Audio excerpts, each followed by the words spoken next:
조갑제 TV 시청자 여러분 안녕하십니까. 2019년 12월 10일 오전 8시 8분입니다. 이 U2라는 보컬 그룹이 있습니다. 아일랜드 출신의 7명이 조직한 록밴드인데 뭐 세계적으로 유명하죠. 그 중에 노래를 부르는 보노라는 분이 있습니다. 보노. 뭐 이 본명이 아니겠죠. 보노라는 분은 노래도 부르고 또 사회운동, 특히 제3세계의 기아 난민 문제를 자신의 음악 활동과 연결시켜서 노벨 평화상을 받아야 된다는 이야기가 나올 정도입니다. 그리고 이분은 굉장한 부자입니다. 그리고 그 돈을 좋은 데 쓰고 있는 사람인데, 이분이 한국에 왔어요. 한국에 왔는데 어제 문재인 대통령이 이 보노 보컬이자 사회운동가로 이렇게 알려져 있는데, 보노를 청와대에서 접견을 했습니다.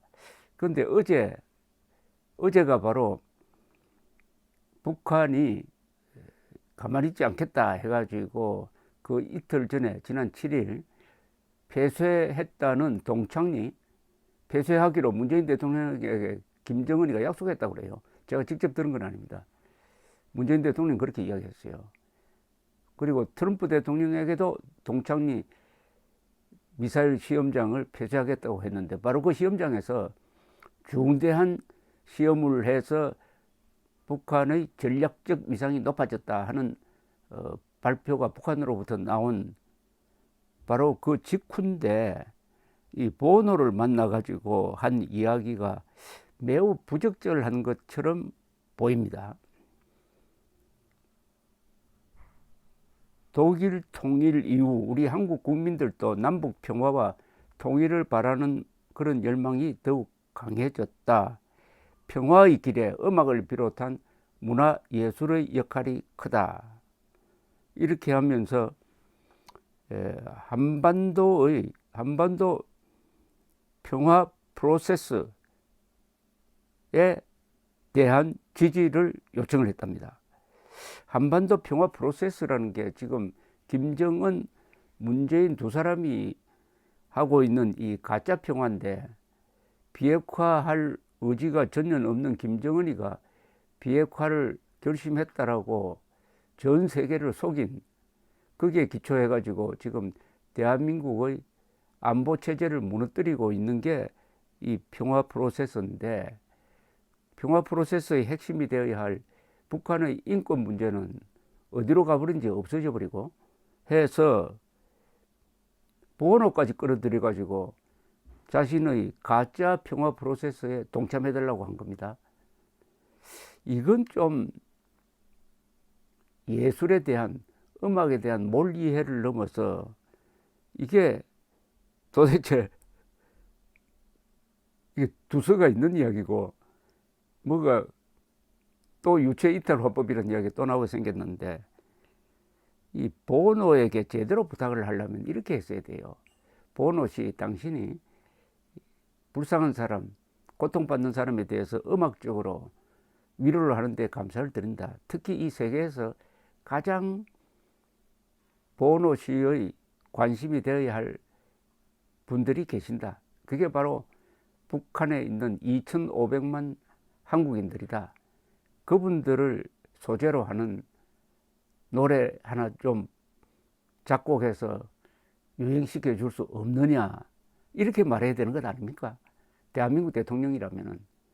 물론 김정은이 수석 대변인 같으면은 그런 이야기를 할 필요가 없겠는데, 그런데 느닷없이 평화 프로세스에 동참해 달라고 하니까 보노라는 사람이 알아먹었을지 모르겠습니다. 앞으로 보노 씨가 어떤 반응을 보일지 참 궁금합니다. 이왕 나온 김에 이 음악에 대해서 제가 한마디 하려고 합니다. 이 노래가 위대합니다. 이 요사이 광화문 이승만 광장에서 애국 세력이 집회를 하면은 여러 노래가 나오는데 아주 힘찹니다. 그리고 좌파를 압도해요. 지난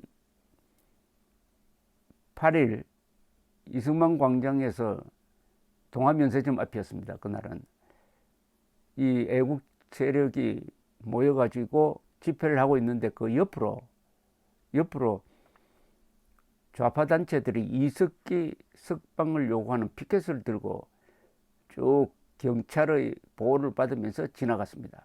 그때 사회자가 이 애국 시민들에게 호소를 했습니다.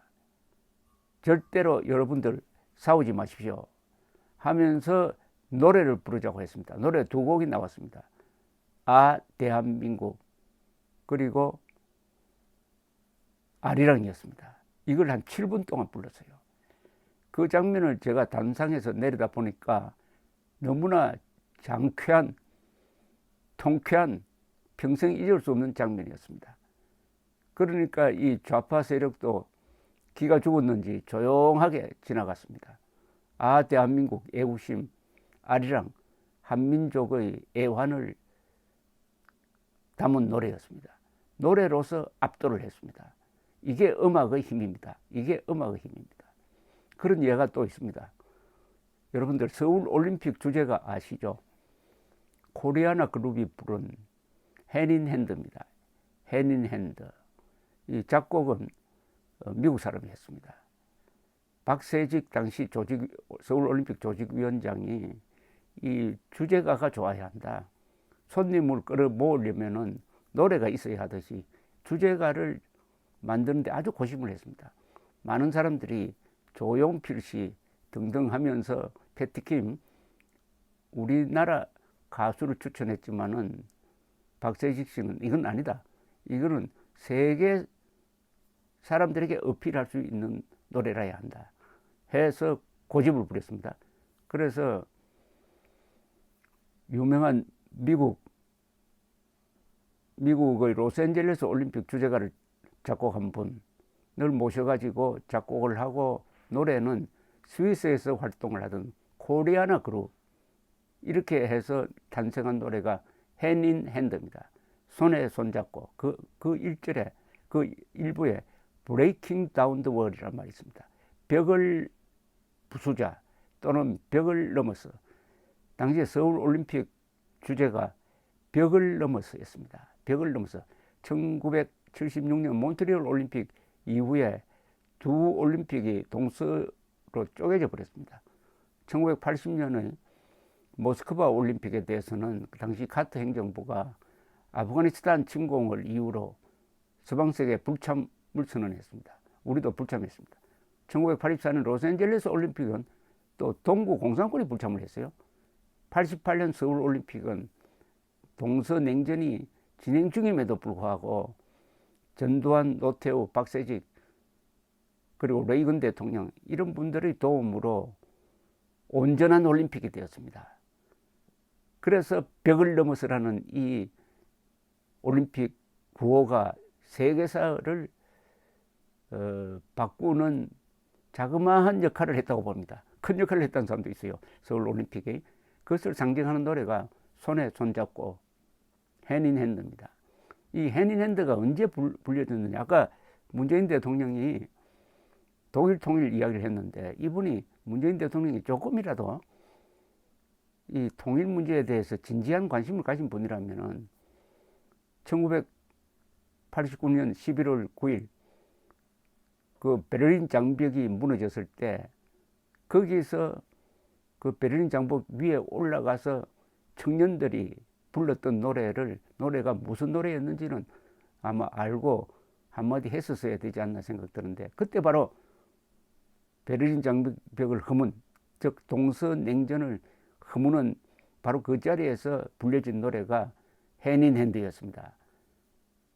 한국 사람이 부른 노래 중에 해외에서 가장 많이 팔린 노래입니다. 지금도 명작이죠. 지금도 명작입니다. 역대 올림픽 주제가 중에서 가장 훌륭한 노래 랭킹 3등, 4등으로 오르는 노래입니다. 이게 한국인이 전두환 정권, 노태우 정권이 해낸 일입니다. 그런데 뜬금없이 보노를 불러가지고 한반도 평화 프로세스가 아니라 평화 사기극에 동참해달라고 했다니 정말 음악에 대한 모독이고 U2, 보노 팬들에 대한 모독입니다. 음악을 제대로 이해를 하면은 또 제대로 활용하면은 큰 힘이 생깁니다. 요사이 광화문광장에서 항상 불려지는 노래가 몇 개 있지 않습니까? 김동진 선생이 작곡한 조국창가, 그리고 박시춘 작곡, 유호 작사의 전우여 잘 자라. 이런 노래는 다 역사성이 있습니다. 전우여 잘 자라는 박시춘, 유호 두 사람이 폐허가 된, 전쟁통에 폐허가 된 서울 거리에서 우연히 만나가지고, 그것도 9.28 수복 직후입니다. 우연히 만나가지고 그 전란 속의 어느 술집에 가서 서로 고생한 이야기를 하다가 적석에서 작곡 작사한 게 전우여 잘 자랍니다. 그 가사가 얼마나 좋습니까? 그 노래가 지금까지 살아서 이렇게 국민들의 마음을 뒤흔들고 있습니다. 좋은 방향으로. 문재인 대통령은 음악을 정치에 끌어들이려면은 좀 제대로 해야 합니다. 한국 사람들은 얼마나 노래를 잘 부르고 노래를 좋아합니까? 제발 앞으로 임을 위한 행진곡 그만 부르고 조국 찬가를 부르세요. 감사합니다.